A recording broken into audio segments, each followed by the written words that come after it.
Sorotan dari Minahasa Selatan, Saudara. Polres Minahasa Selatan menggelar konferensi pers terkait pengungkapan 2 kasus dugaan pembunuhan yang terjadi di bulan Februari 2026. Adapun peristiwa pembunuhan terjadi di Desa Matani, Kecamatan Tumpaan, yang dilakukan 2 terduga pelaku, dan 1 kasus pembunuhan di Desa Raprap, Kecamatan Tatapaan, dilakukan seorang terduga pelaku. Kasat Reskrim didampingi Kasih Humas Polres Minahasa Selatan AKP Ronald Wauran bahwa motif pembunuhan yang dilakukan terduga pelaku GM terhadap korban CT alias Kristo ditenggarai soal kesalahpahaman yang sebelumnya mereka sedang berpesta miras. Sedangkan keterlibatan terduga pelaku PM yaitu yang menawarkan senjata tajam berupa pisau kepada GM. Kejadian terjadi tanggal 11 Februari 2026 lalu di Desa Matani, sehingga korban tewas setelah mendapat tusukan di bagian dada kiri oleh pelaku GM.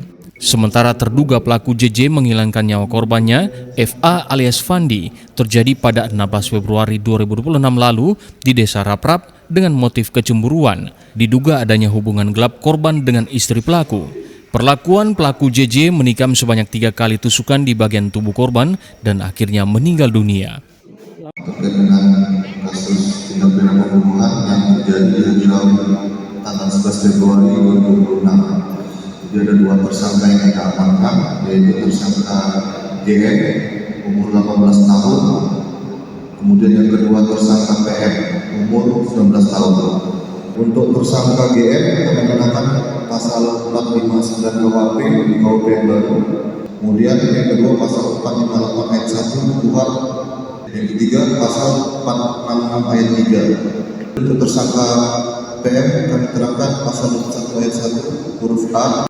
Kasat Reskrim menegaskan untuk mempertanggungjawabkan hasil perbuatan, pelaku GM dijerat pasal berlapis, pasal 459 KUHP, garing 458 ayat 1 KUHP, dan pasal 466 ayat 3 KUHP, dan pelaku PM pasal 21 ayat 1 huruf A, sementara pelaku JJ pun dikenakan pasal berlapis, sama halnya pasal yang diterima oleh pelaku GM dengan ancaman hukuman mati atau seumur hidup atau maksimal hukuman 15 tahun penjara.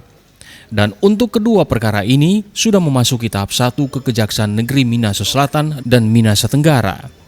Tim Liputan Kompas TV Minahasa Selatan, Sulawesi Utara.